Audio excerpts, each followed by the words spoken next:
Rice ನೋಡಿ, ಇಲ್ಲಿ 2 spoon ಎಣ್ಣೆ ಹಾಕ್ಕೊಂಡಿದ್ದೀನಿ.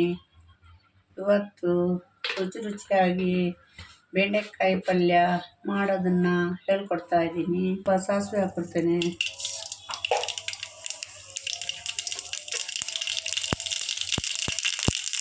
ಒಂದು 5-6 ಸ್ವಲ್ಪ ನೋಡಿ ಈ ಥರ ಮಾಡ್ಕೊಂಡು ಇಟ್ಕೊಂಡಿದ್ದೆ, ಅದನ್ನು ಹಾಕ್ತೀನಿ. ಸರಿಬೇಕು ಸ್ವಲ್ಪ.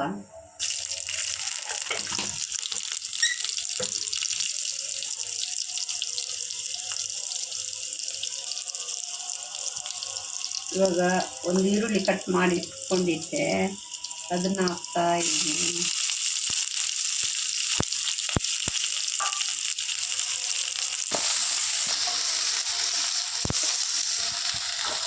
ಒಂದು ಈರುಳ್ಳಿ ಹಾಕ್ಕೊಂಡಿದ್ದೀನಿ. ಈ ಥರ ಮಾಡಬೇಕು, ಮಿಕ್ಸ್ ಮಾಡ್ಕೋಬೇಕು. ಆಮೇಲೆ 2 ಟೊಮೊಟೊ ಕಟ್ ಮಾಡಿ ಇಟ್ಕೊಂಡಿದ್ದೆ, ಅದನ್ನು ಹಾಕ್ತಾಯಿದ್ದೀನಿ.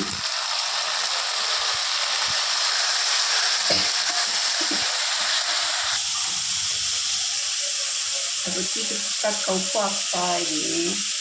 ಇದು ಯಾರು ಬ್ಯಾಚುಲರು ಯಾರು ಬೇಕಾದರೂ ಮಾಡ್ಕೊಬೋದು, ತಕ್ಷಣ ಆಗುತ್ತೆ.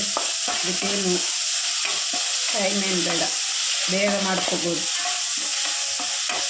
1 kg ತೊಗೊಂಡಿದ್ದೆ ನಾನು ಬೆಂಡೆಕಾಯಿ. ನೋಡಿ ಈ ಥರ ಕಟ್ ಮಾಡ್ಕೊಂಡಿದ್ದೀನಿ, ಕಟ್ ಮಾಡ್ಕೊಂಡು ಇಟ್ಕೊಂಡಿದ್ದೀನಿ ನೋಡಿ. ಆಗ ಇದನ್ನು ಹಾಕ್ತಾಯಿದ್ದೀನಿ.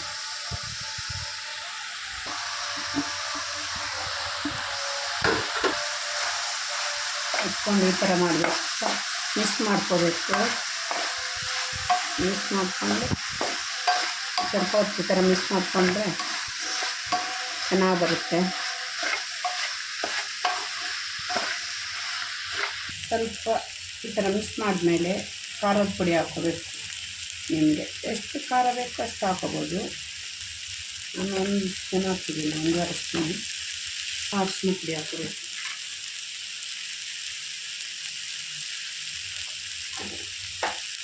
ಎಲ್ಲ ಹಾಕಿದ್ಮೇಲೆ ಈ ಥರ ಮಿಕ್ಸ್ ಮಾಡ್ಕೋಬೇಕು.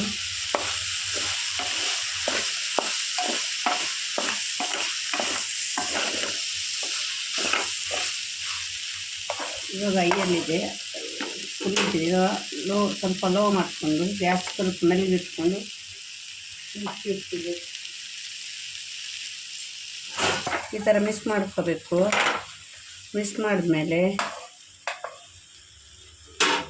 ಈ ಥರ ಮುಚ್ಚಿ ಇಟ್ಬಿಡ್ಬೇಕು. ಆಗಿದೆ, ಬೆಂದಿದೆ ಚೆನ್ನಾಗಿ ನೋಡಿ, ಚೆನ್ನಾಗಿ ಬೆಂದಿದೆ. ಈಗ ನೋಡಿ ರುಚಿಯಾಗಿರೋ ಒಂದು ಪಲ್ಯ ರೆಡಿ ಆಯಿತು. ಈಗ ಅದಕ್ಕೆ ಕೊಬ್ಬರಿ ಹಾಕ್ತಾಯಿದ್ದೀನಿ ನೋಡಿ, ತೆಂಗಿನ ತುರಿ ಸ್ವಲ್ಪ ತುರಿದಿಟ್ಕೊಂಡಿದೆ, ಅದನ್ನು ಹಾಕ್ತಾಯಿದ್ದೀನಿ. ಈ ಥರ ತುರಿದಿಟ್ಕೋಬೇಕು ನೋಡಿ. ಇದನ್ನು ಹಾಕಿ 1-2-3 ಬೆಳ್ಳುಳ್ಳಿ ಹೆಚ್ಚಿಬಿಟ್ಟು ಹಾಕಿದ್ದೀನಿ, ಇಟ್ಕೊಂಡಿದ್ದೆ ನೋಡಿ. ಅದನ್ನು ಹಾಕೋಬೇಕು. ಇಷ್ಟೇ, ಇನ್ನೇನಿಲ್ಲ. ಇದು ಇಷ್ಟೇ ಮಿಕ್ಸ್ ಮಾಡೋದು ನೋಡಿ. ಎಲ್ಲ ಹಾಕಿದ್ದೀನಿ, ತೆಂಗಿನಕಾಯಿ ಹಾಕಿದ್ದೀನಿ, ಎಲ್ಲ ಹಾಕಿ. ಈಗ ನೋಡಿ ರುಚಿಯಾಗಿರುವ ಪಲ್ಯ ರೆಡಿ ಆಯಿತು. ಬ್ಯಾಚುಲರ್ ಇದ್ರೂ ಮಾಡ್ಕೋಬೋದು ನೀವು. ಯಾರು ಬೇಕಾದರೂ ತಕ್ಷಣ ಕೆಲಸಕ್ಕೆ ಹೋಗೋರೆಲ್ಲ ತಕ್ಷಣ ಮಾಡ್ಕೋಬೋದು. ಇದಕ್ಕೆ ಜಾಸ್ತಿ ಏನು ಕೆಲಸ ಇಲ್ಲ. 10 ನಿಮಿಷದಲ್ಲಿ ಪಲ್ಯ ರೆಡಿ. ಅನ್ನಕ್ಕೆ ತಿನ್ಬೋದು, ಚಪಾತಿ ಸೂಪರಾಗಿರುತ್ತೆ. ನೀವೊಂದು ಸಲ ಮಾಡಿ ನೋಡಿ, ಕಮೆಂಟ್ ಮಾಡಿ, ಸಬ್ಸ್ಕ್ರೈಬ್ ಮಾಡಿ. ಮುಖ್ಯವಾಗಿ ನಿಮಗೆ ಇದು ನಾನು ಮಾಡಿರೋದು.